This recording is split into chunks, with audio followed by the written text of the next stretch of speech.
Fala, meus queridos, tudo bom com vocês? Espero que estejam maravilhosamente bem, porque eu estou ótimo. Vamos aqui para mais uma aula de história com o professor Pedro, eu e minha querida turma do 8º ano. E aí, vamos aí dar continuidade ao nosso conteúdo, né?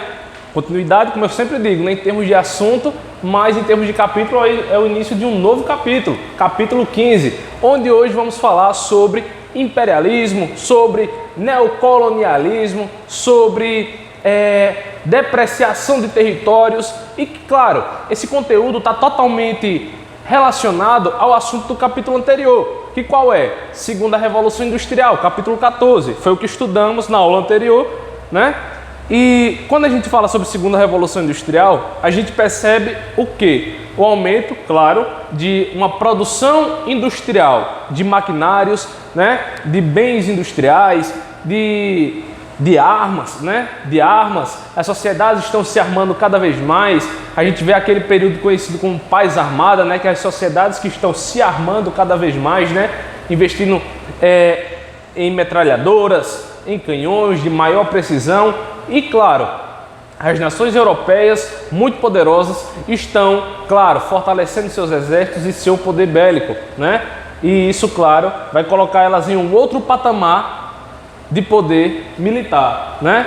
Só que o problema,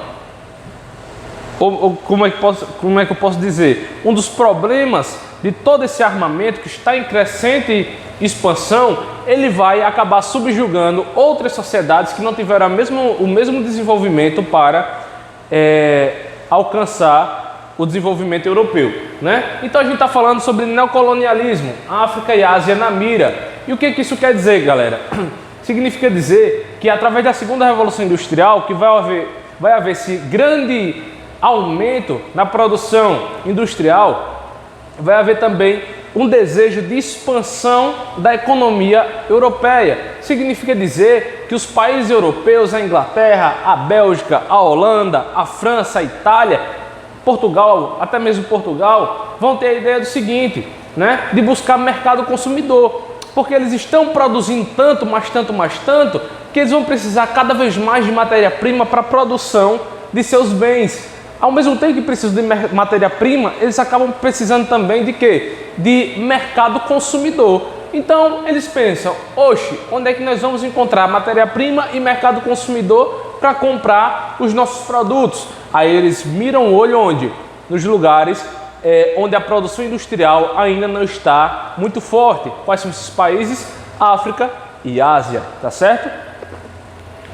No primeiro momento, isso vai estar diretamente ligado ao continente africano. A Ásia vai ser muito tempo depois.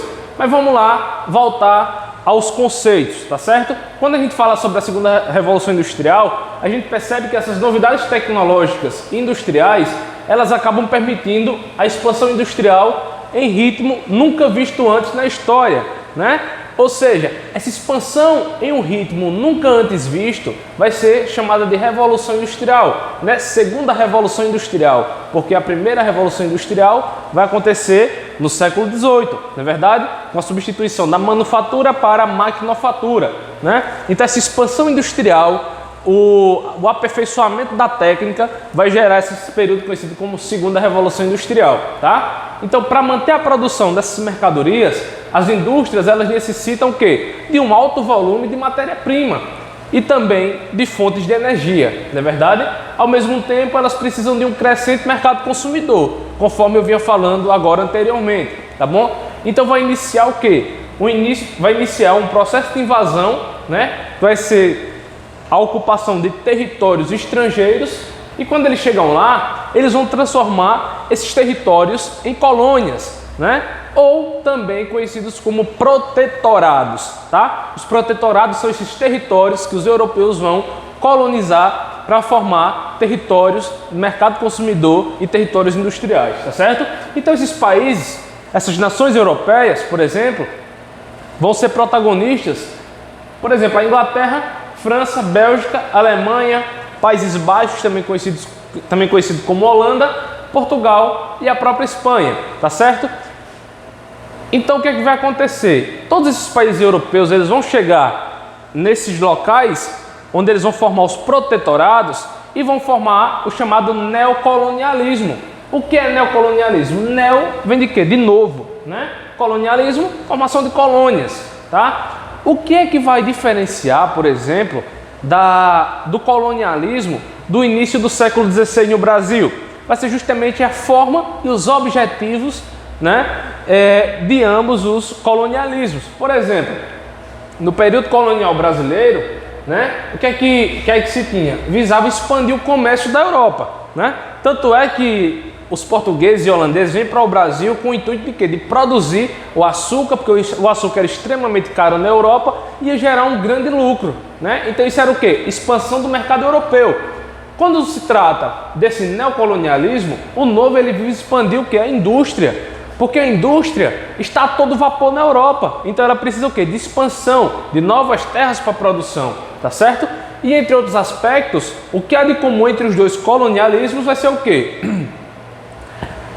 É que ambos se basearam na exploração e na subjugação do povo nativo das colônias, tá certo? Então quando eles chegam lá, né, eles vão chegar muitas vezes de forma violenta, né? Por exemplo, o continente africano, eu sempre digo que é o quê? Um continente com uma vasta diversidade cultural, social e política, né? Então quando eles chegam nesses territórios, eles acabam não respeitando as particularidades do continente africano e acabam impondo a sua cultura, acabam impondo o seu poder bélico, militar e por aí vai, tá certo? Então, acontece dessa forma, nem sempre vai ser de forma pacífica, tá certo? Então eles vão fazer o quê? Com que muitas regiões, muitas sociedades nativas entrem em colapso, tá certo? Os próprios europeus vão ter essa sede de domínio, essa sede de colonização, então eles vão chegar... Os europeus, né, etnocêntricos que são, vão chegar, olhar para o mundo e vão se achar os donos do mundo e se achar no direito de repartir todo o território mundial entre os países da Europa, né?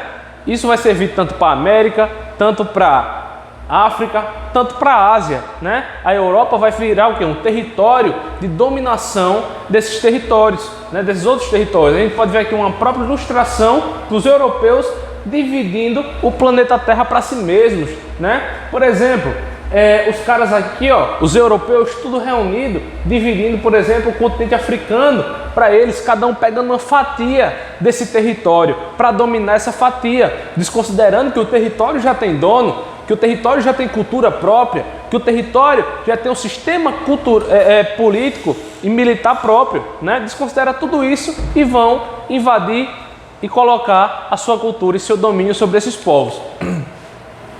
Então, esses povos, né, europeus, eles vão exercer várias formas de influência sobre esses protetorados, né, sobre essas colônias, né? Então vamos lá. Durante a segunda revolução industrial, pessoal, essas indústrias passaram a produzir armamentos bélicos cada vez mais sofisticados, né, como metralhadoras, rifles de maior precisão, canhões que fazem estragos muito maiores. Tudo isso, na partir da segunda revolução industrial, vai aumentar esse poder dos países europeus, tá? E outra coisa que eles vão investir também é no aumento das frotas navais, né? Mais fuzileiros navais vão ser recrutados e essas frotas navais grandes que vão se tornar, vão estar cada vez mais fortes para invadir o continente desejado, tá certo? Então vai haver o quê? A utilização de novas embarcações de guerras criadas naquele período, né? Os navios eles estarão muito mais velozes, muitos navios vão estar movidos a gasolina, por exemplo, muitos a motor, né? Então tudo vai mudar, é uma nova era industrial que está se formando, mas também um grande poder imperial, pode-se dizer, que também está se formando paralelamente a isso, tá certo? Então os navios eles estão equipados com armas mais poderosas que vão permitir o quê? Um rápido deslocamento dos soldados para regiões dominadas e melhor o que? Controle dos portos dessas localidades dominadas, tá certo? Então vai haver o que? O desenvolvimento de uma tecnologia médica também. A medicina nesse período, ela está cada vez mais o que? Avançada. Então remédios para doenças até então, como pode-se dizer, não suportadas pelos europeus, né? Os europeus muitas vezes chegavam nos novos territórios fazia o quê? Aí encontrava o povo nativo e passava a doença para eles, recebia a doença deles e muita gente morria porque não tinha anticorpos suficientes para suportar essas doenças. Mas a medicina estava mais avançada e algumas doenças muito fortes, antigamente nocivas aos europeus, estavam agora mais suportadas por conta de medicamentos que estavam sendo produzidos, tá certo? E outra coisa é a questão das missões religiosas, tá? As missões religiosas, elas eram uma desculpa, né? Era uma desculpa para civilizar esses povos nativos africanos que lá existiam, tá certo?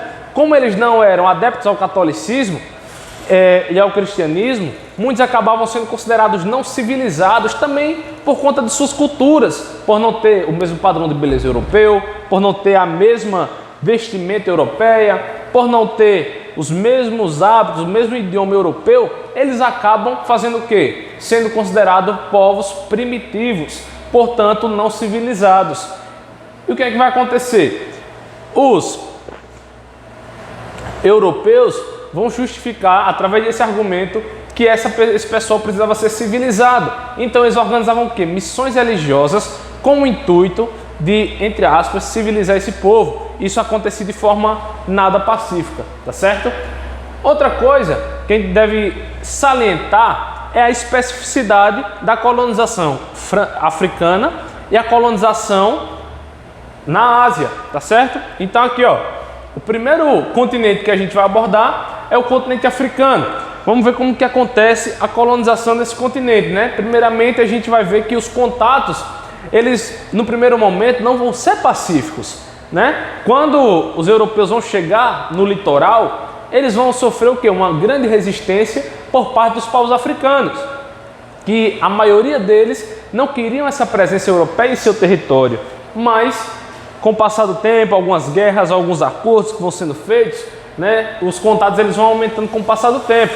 E as diferenças culturais, por exemplo, elas vão ser justificadas com a ideia de primitividade, ou seja, os europeus vão dizer, olha, esse povo aí é primitivo, é atrasado, então a gente pode dominar eles. Então eles vão iniciar esse processo de missão civilizadora e no ano de 1884 a 1885 vai acontecer uma coisa muito importante, né, mas não benéfica para os povos nativos da África.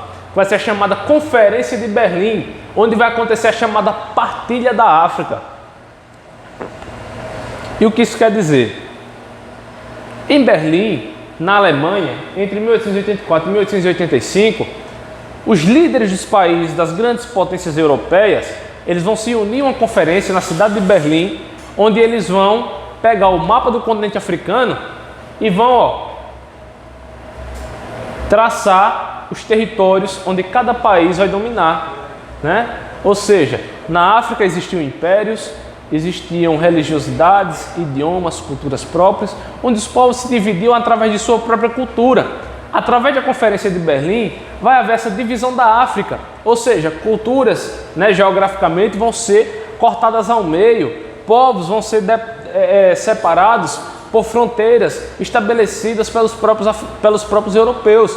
Então, essa partilha da África, né, na Conferência de Berlim, aqui uma ilustração da própria Conferência de Berlim, onde aqui estão os líderes das mais diversas potências europeias, representando cada um seu país, para decidir com qual parte da África cada um vai ficar. Então a gente pode ver aqui uma ilustração do continente africano, cada um com uma região aqui com a cor representando o seu respectivo dominador. Então, por exemplo, essa parte vermelha, né, a ilha de Madagascar, aqui esse território da Argélia, do Senegal, todo esse território aqui vai ser de domínio francês. Significa dizer que esse território vai ser de domínio francês e vai ser agora incorporado ao território francês, né? Então, você estando aqui na Argélia nesse período, você estaria em território francês e não em território argeliano, por exemplo, né? Nacionalmente falando.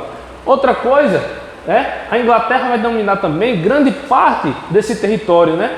Por exemplo, o Sudão, a Indonésia não, perdão.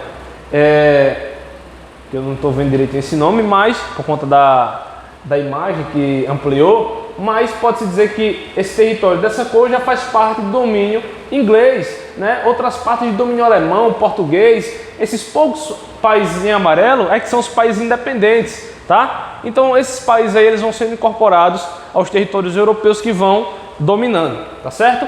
Então vai haver essa chamada partilha da África, né? Outra coisa é o momento em que os europeus eles vão chegar no continente asiático, né? E vão dominar vários países desse continente e vão começar pelo país conhecido por nós como a Índia, né? Então bora lá. No século XIX, os europeus eles vão ampliar os domínios coloniais não apenas no continente africano, né? Mas também no asiático, como eu falei. Então a primeira região vai começar pela Índia e desde o século XVIII, né? Por que vai começar pela Índia? Porque desde o século XVIII, a partir da primeira Revolução Industrial, os ingleses eles já comercializavam com a Índia, né? Já comercializavam tecidos com a Índia. Então já era mais fácil aí para chegar nesse território e dominar. Então os ingleses agora eles não têm mais um acordo comercial, mas eles passam agora a dominar esse território de forma violenta, tá? E não mais pacífica. No ano, por exemplo, de 1857, vai haver uma revolta por parte dos indianos. Vai ser a chamada Revolta dos Cipaios, tá? Por que a Revolta dos Cipaios? Né? Porque é a revolta do povo indiano que vai resistir à dominação inglesa no território, tá certo? Que ele tentou expulsar inclusive os ingleses da região. Só que os ingleses estavam muito mais avançados em termos de tecnologia industrial e bélica. E os cipaios acabaram o quê? Não resistindo ao poder inglês e acabaram perdendo esse conflito aí, né? Então esses conflitos eles não vão acabar por aí, eles vão continuar, até porque o povo não vai parar de resistir e nem os europeus vão parar de investir na dominação, tá? Os conflitos eles não vão acabar, até que no ano de 1876 esse território indiano ele vai ser incorporado ao território inglês, né? Como eu falei, quando eu mostrei esse mapinha aqui para vocês, todos esses territórios aqui vão sendo incorporados aos territórios das nações que os dominam. Por exemplo, aqui na América do Sul, né, tem um país aí que faz fronteira com o Brasil, que é o quê? A Guiana Francesa, né? É um território que está na América do Sul, mas é de propriedade francesa, faz parte do território francês, tá certo? O mesmo exemplo pode ser aplicado nessa lógica daqui, tá certo? Então, essa dominação inglesa na Índia, ela vai durar aproximadamente até 1947, né? Já no fim da Segunda Guerra Mundial, né? Então vai ser um grande período de dominação inglesa no território indiano. Outro país da Ásia que vai ser também sofrer influência dos europeus vai ser a própria China, né? A própria China, que é outra região ocupada, vai ser ocupada pelos europeus, né?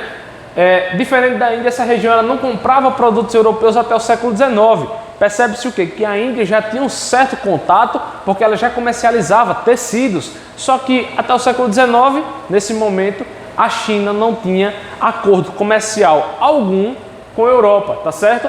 Mas no início do século XIX, os comerciantes ingleses eles forçaram a venda do ópio aos chineses, né?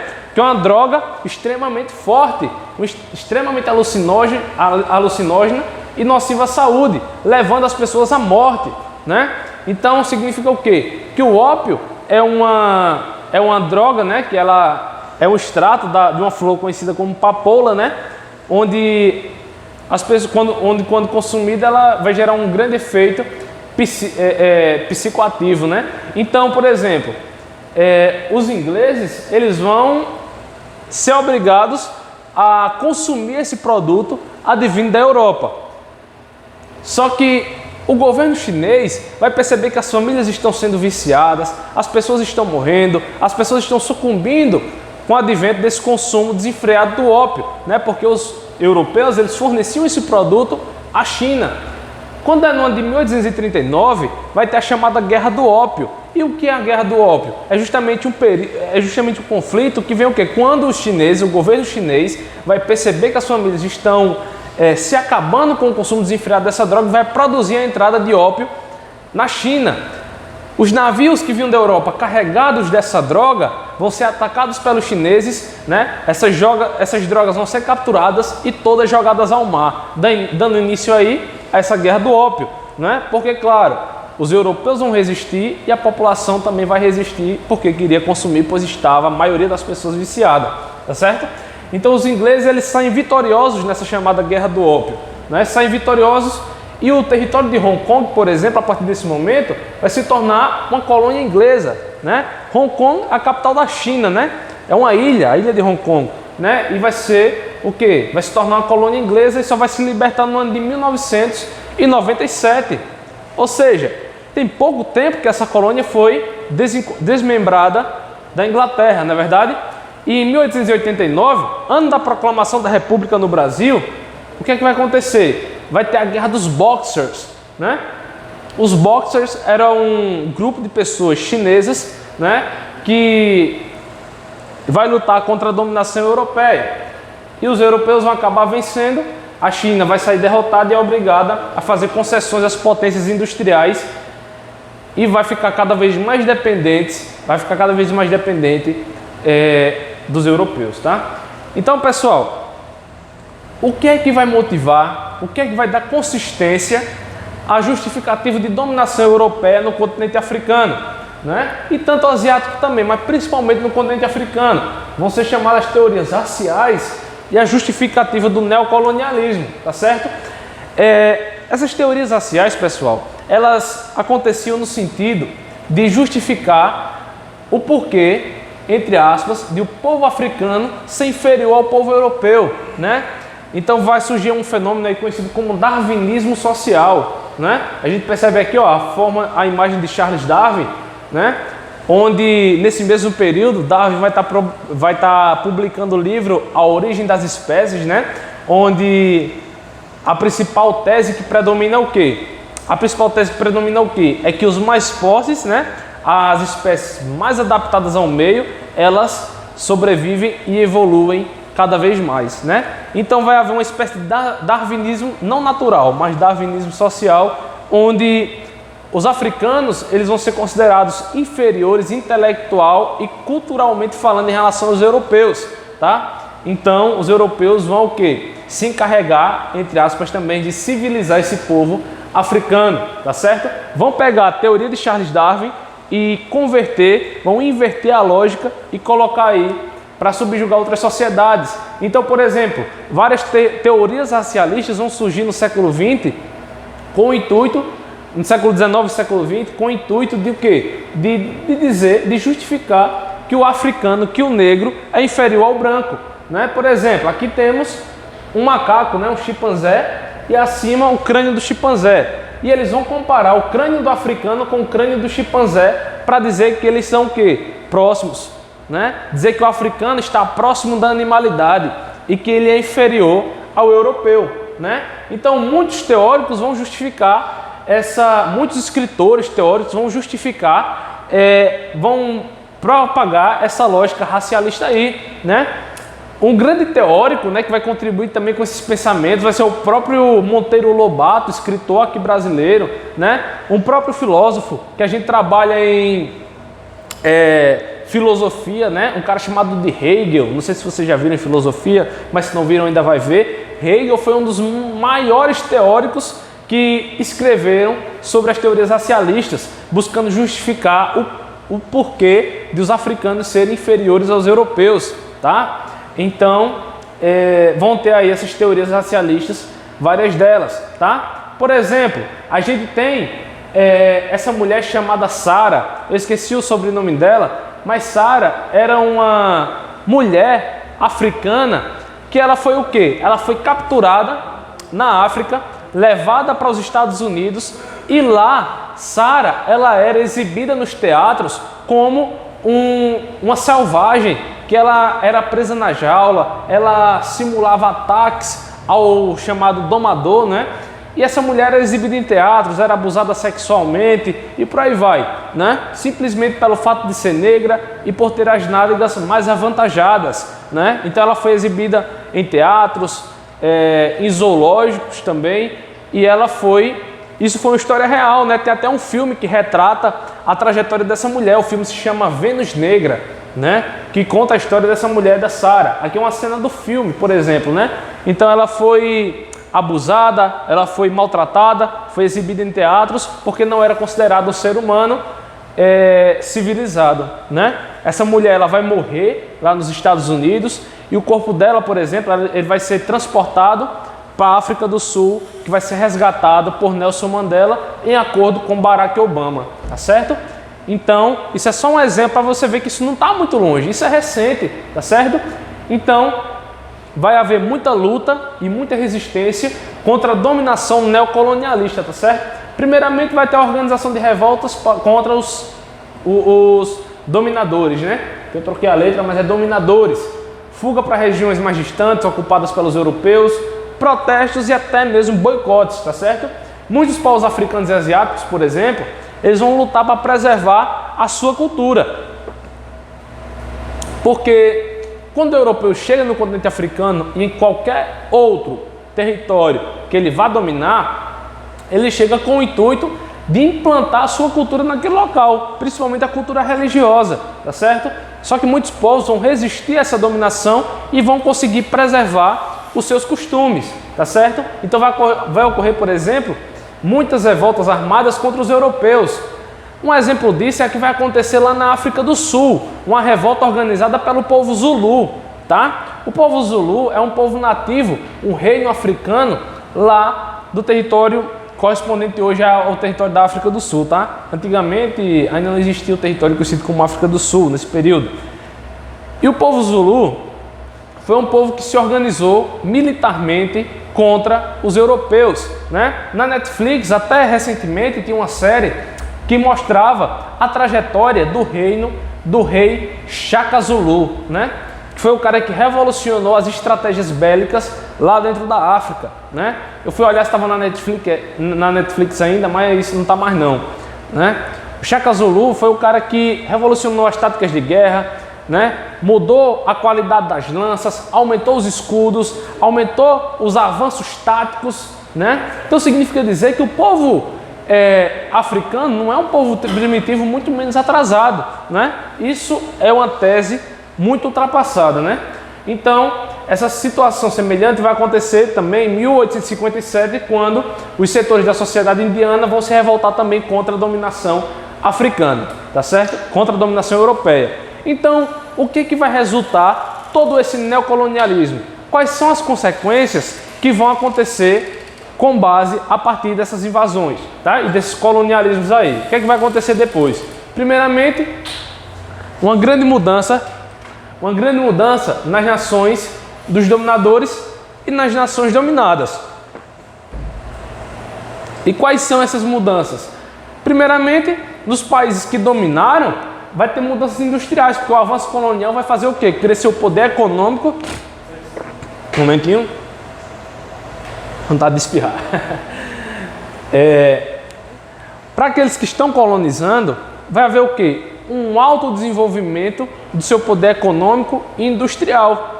Mas para quem está sendo colonizado, pessoal, o prejuízo vai ser gigantesco, né? Por exemplo, a dominação colonial e a exploração dos recursos econômicos, né, vai contribuir para empobrecer essas regiões, porque vai ser o quê? Vão ser extraídos cada vez mais recursos naturais, matéria-prima, e essas pessoas que lá moravam vão ser obrigadas a trabalhar, vão ser obrigadas a consumir os produtos europeus e vão acabar subjugadas, empobrecidas e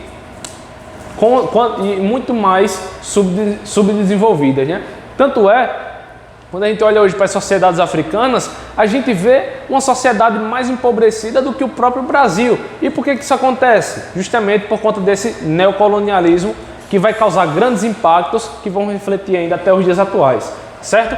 Vai haver a destruição de modos de vida tradicionais, ou seja, muitas culturas, muitas religiões vão ser assassinadas, né? Pessoas vão morrer, né? Reis e rainhas vão ser assassinados porque não vão querer permitir a presença europeia nessas sociedades, e muitos indivíduos também eles vão acabar vivendo sob condição de miséria, né? As sociedades cada vez mais empobrecidas, vai aumentar a marginalidade, o furto, né? E principalmente a fome, né? Nesses territórios. E a colonização ela vai acabar apenas no século XX, em muitos destes locais a partir da Segunda Guerra Mundial, né? Muitos países não vão ter mais poder para dominar essas localidades aí, tá bom? Então, pessoal, o assunto de hoje a gente falou sobre neocolonialismo, e em específico no território da África e da Ásia, tá certo? apenas nessas localidades aí. Então a gente percebe que o impacto foi muito grande. Para aquelas nações que dominaram, elas só cresceram cada vez mais, aumentaram seu poder imperial, né? Seu poder imperialista. E para essas sociedades que foram dominadas, acabaram entrando em condição de declínio social e político, né? Muitas ainda estão em fase de reestruturação, tá certo? Então, pessoal, não deixem de fazer os resumos de vocês, responderem as questões, não é? Anotarem as dúvidas que tiverem aí, que é para a gente debatendo através do Google Meet, beleza? Então, a nossa aula ela vai finalizando por aqui. Eu vejo vocês na próxima aula e fiquem bem, pessoal. Valeu!